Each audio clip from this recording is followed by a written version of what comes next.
Hello friends, हमारी video थोड़े देश की चिंता से संबंधित आ रहे हैं। और पिछला वीडियो तो आपने देखा ही होगा कि देश के अंदर जितनी गड़बड़ी है वो वही लोग फैला रहे हैं जो सक्षम लोग हैं, और सज़ा वो पा रहे हैं जो अक्षम लोग। कानून बने हैं पर ये कानून उनके ऊपर लागू हो जाते हैं जिन्हें उस कानून की शायद समझ भी नहीं होती, और जिन्हें समझ है उनके ऊपर ये लागू नहीं होते। आइए चर्चा करते हैं 2020 के आरंभ में हलचल मचाने वाले वैश्विक महामारी कोरोना के बारे में। वर्तमान हालात अगर आप देखें तो ऐसा महसूस होगा जैसे कोरोना जा चुका है। सभी जगह परिस्थितियां सामान्य हो चुकी हैं। क्या भारतवासियों ने जो टीके लगवाए, सरकारी डेटा के मुताबिक जश्न मनाए जा रहे हैं आपके देश में। कहीं भी अब आप नहीं देख पा रहे हैं कि लोग भयभीत हैं इस बीमारी से। कहीं भी ये अंदेशा नहीं व्यक्त किया जा रहा है कि फिर आने वाला है। हाँ, कुछ रिपोर्ट आ रहे हैं आपके लिए कि अपने ही देश में केसेस निकल रहे हैं, लोग मर रहे हैं। पर एक चीज़ अगर आप याद रखें तो आपके फ़ायदे का होगा कि जो खबर आप पा रहे हैं वो इंडियन मीडिया की ओर से पा रहे हैं, और इंडियन मीडिया की भरोसेमंदी कह लें आप, जिस पर जो भरोसा दुनिया करती है इंडियन मीडिया पर, वो उसमें जो नंबर है इंडियन मीडिया का वह है 142वां। यानी सच बोलने के मामले में अगर मीडिया को सूचीबद्ध किया जाए तो आपके हिंदुस्तान की मीडिया 142वें नंबर पर आती है, और उसी के द्वारा दिए हुए समाचार को आप सत्य मानकर बिल्कुल ही आश्वस्त हो जाते हैं या भयभीत हो जाते हैं। जब ये सूचना दे दे कि तेज़ी से फैल रहा है कोविड-19 का वायरस, तो आप डर जाते हैं। हाँ, अब कमी आ गई है तो आप आश्वस्त हो जाते हैं। ये इंडियन मीडिया के रिपोर्ट पर ज़रा कम गौर किया करें, क्योंकि ये वही कहते हैं जो सरकार इनको कहने की इजाज़त देती। ये भी अपना नौकरी पेशा चला रहे हैं, अपने जीविका चलाने के लिए कमाई कर रहे हैं। इनके ऊपर भी सरकार का धौंस चलता है। ये स्वतंत्र रूप से बेबाकी के साथ अपने रिपोर्ट नहीं पेश कर पाते हैं अपने देश में, ये आप याद रखें। प्रधानमंत्री जी अभी G20 शिखर सम्मेलन में भाग लेने के लिए इटली की राजधानी रोम पहुंच चुके हैं। उनके रिपोर्ट से संबंधित जो जी न्यूज़ वालों ने रिपोर्ट पेश की है, यदि आप चाहें तो यूट्यूब पर देख सकते हैं कि विमान से उतरते वक्त हमारे प्रधानमंत्री जी मास्क लगा रखे हैं, और जब वो भीड़ में हैं तो उनके अगल बगल वालों ने मास्क लगा रखे हैं, और प्रधानमंत्री जी के चेहरे पर मास्क नहीं है। जब उनके सामने स्तुति गान किया जा रहा है, जब उनके लिए अच्छे बोल बोले जा रहे हैं इंडियन पब्लिक के द्वारा वहाँ पर, तो उस समय उनके चेहरे पर कोई मास्क नहीं है। क्या दुनिया आश्वस्त हो चुकी है कि अब ये कोरोना की बीमारी नहीं आने वाली? G20 शिखर सम्मेलन, ये जब से कोरोना काल चल रहा था उसके पश्चात पहली बार हो रहा है। अर्थात हमने कोरोना को हरा दिया। कोविड-19 हमसे डर कर भाग गया, जबकि सच्चाई ये है कि कोविड-19 के रहस्य को अभी तक कोई भी समझ नहीं पाया। ये इनके समझ के परे ही रहा, आया भी तो समझ ना पाए कि इंसानों से इंसानों में ये लग रहा है या वायुमंडल में भी ये तैर रहा है। बाद में आके इन्होंने कहना शुरू किया कि वायुमंडल में भी ये भाई तैर रहा है, तो क्या क्या परहेज करने वो सब आप जानते ही हैं। लेकिन जो स्थिति है इसको देखकर आप बताएं कि कोविड-19 से मरने वाले बड़े शहरों में ही लोग रहे और वो सरकार द्वारा फैलाए गए भय से भयभीत रहे, अस्पतालों में गए और अस्पतालों में जिस तरीके से उनके साथ व्यवहार हुआ, जो दहशत उन्होंने अस्पतालों में देखा, जो कोताही इलाज की उन्होंने झेली, मौतें हो गई। आप बताएं कि आपके पड़ोस में कितने कोविड-19 से मरे लोग, गांव में कितने लोग मरे। अगर गांव में ये बीमारी फैल गई होती तो क्या हाल हुआ होता।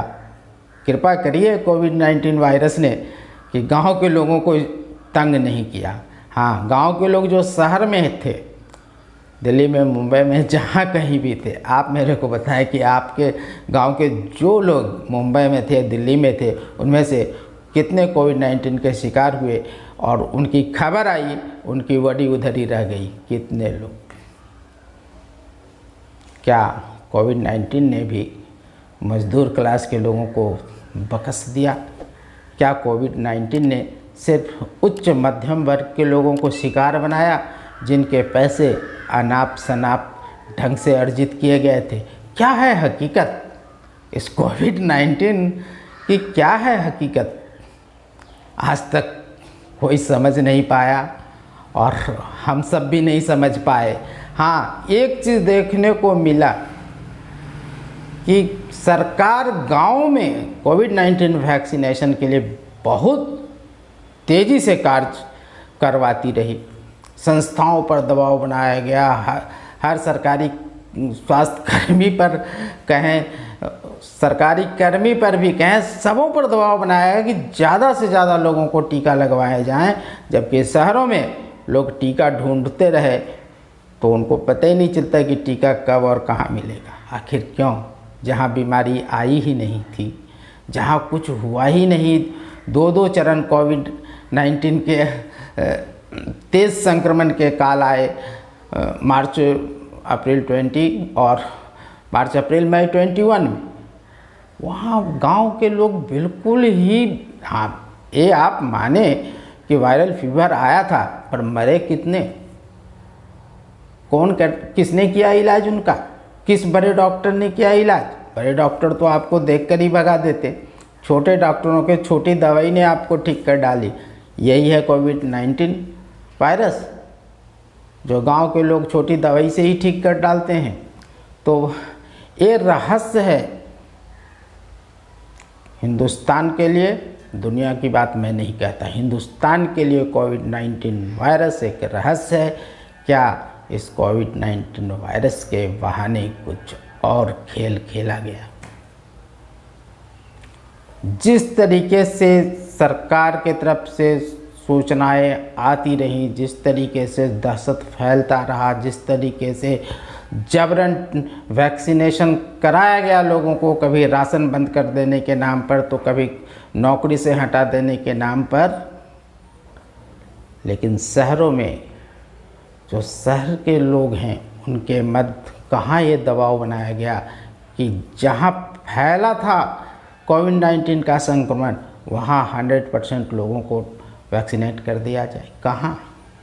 ये सब खेल गाँव में हुआ और इस खेल के मध्य जो हुआ उस पर आपका ध्यान नहीं गया। क्या उस पर से ध्यान हटाने के लिए खेल खेला गया? महंगाई आपके जेब के पैसे तो ले ही उड़ी, आपके बैंकों में जमा पैसे भी आधे हो गए। आधे हो गए मीन्स महंगाई बढ़ गई, तो जो सामान आप 100 में खरीद रहे थे आप 200 में खरीदेंगे तो पैसे तो आपके आधे ही हो गए ना। और महंगाई अभी और भी बढ़ने वाली है। पेट्रोल की कीमत देख लें आप, यही हिंदुस्तान की जनता थी कि कांग्रेस के शासनकाल में 5 रुपये पेट्रोल की कीमत में बढ़ोतरी हो जाए हंगामा शुरू हो जाता था, और कभी 10 बढ़ गए तो बवाल हो जाता था सड़क पर। कहाँ पहुँचे इस 7-8 साल बीजेपी के शासनकाल में तेल की कीमतों को लेकर आप कहाँ पहुँचे, ज़रा देख तो लें। वस्तुओं की कीमत को लेकर देखें, सरसों तेल 80 रुपये के आसपास आपके पास कांग्रेस काल में रहे होंगे, मेरे को सही से याद नहीं, लेकिन बीजेपी जब सत्ता में आई तो 90 रुपये सरसों तेल मिल रहे थे। अभी कहाँ हैं, बहुत जल्द 200 पार कर जाएंगे आप सरसों तेल। खाद्य सामग्रियों के कीमत में पिछले 6 महीने में रिपोर्ट के मुताबिक 50% से ज़्यादा की बढ़ोतरी हुई। अगले वीडियो में मैं दिखाऊंगा पेपर के रिपोर्ट को, और 20% और भी बढ़ने की घोषणा हो चुकी है कि संभव है कि उपभोक्ता वस्तुओं में 20% की मूल्य वृद्धि हो जाए और दवाइयों में 50% की मूल्य वृद्धि हो जाए। बीमार तो आप ही पड़ते हैं, जेब तो आपकी खाली होगी। ये है आपकी सरकार, दिनों दिन गरीब होते जा रहे हैं, और फिर अमीरों की चांदी कट रही है, क्योंकि जिस सरसों के तेल पर शायद उनकी कमाई कम पैसे 2 रुपये 5 रुपये प्रति लीटर होते होंगे, अब तो 10-20 रुपये हो जाएंगे, 30-40 रुपये हो जाएंगे। उनका इनकम पैसा जा रहा है जनता का, उनको क्या फिक्र है। बड़े लोग बड़े हो रहे हैं, उद्योगपति और धनी हो रहे हैं, गरीब लोग इलाज भी अब ना करा पाएंगे। 50% दवाइयों की कीमत बढ़ने वाली है। पहले तो आपके पास डॉक्टर को देने को फीस नहीं है तो मेडिकल से दवाई लेके खाते हैं, अब मेडिकल के दवाई की भी कीमत इतनी हो जाएगी कि आप पता नहीं क्या खाकर अपने को स्वस्थ करेंगे, कहाँ से अपने इलाज के पैसे लाएंगे, या बीमारी को झेलते हुए दुनिया से जाएंगे। सरकार को आपकी बिल्कुल परवाह नहीं, और आप हैं सरकार के दीवाने बने हुए। थोड़ा दिमाग लगाएं, थोड़ा सोचें कि क्या खेल हो रहा है अपने हिंदुस्तान में। कोई किसी की परवाह नहीं कर रहा है, और आप पड़ोसी से, रिश्तेदारों से प्रेम कर नहीं पाते, पर पता नहीं कौन सी बूटी खिलाई है ये वर्तमान सरकार ने कि सब मौन हो गए हैं इनके प्यार में। चाहे जो भी हो जाए हालत, जेब की, बैंक बैलेंस की जुबान नहीं खोलेगी जनता, बिल्कुल जुबान नहीं खोलेगी जनता। जुबान तो कांग्रेस के काल में खुला करते थे, अब तो भाई मोदी जी इनके खिलाफ अगर आपने बोला तो बगल वाले ही आपको डांट देंगे। उनको अगर दिखाया कि ये देखो क्या हालत हो गई है पेट्रोल की, और परिवहन अगर यात्रा करेंगे तो पता चल जाएगा आपको कि क्या बढ़ोतरी हो गई है वहाँ, तो हर चीज़ तो आपके लिए परेशानी भरा ही हो चुका है, फिर भी भक्ति कम नहीं हो रही है। और भक्ति पता नहीं कौन सी दवाई, कौन सी बूटी, क्या कौन सा जादू करा दिया है आपके ऊपर, ना खुद का ख्याल है ना देश का ख्याल है। मिलते हैं अगले वीडियो में।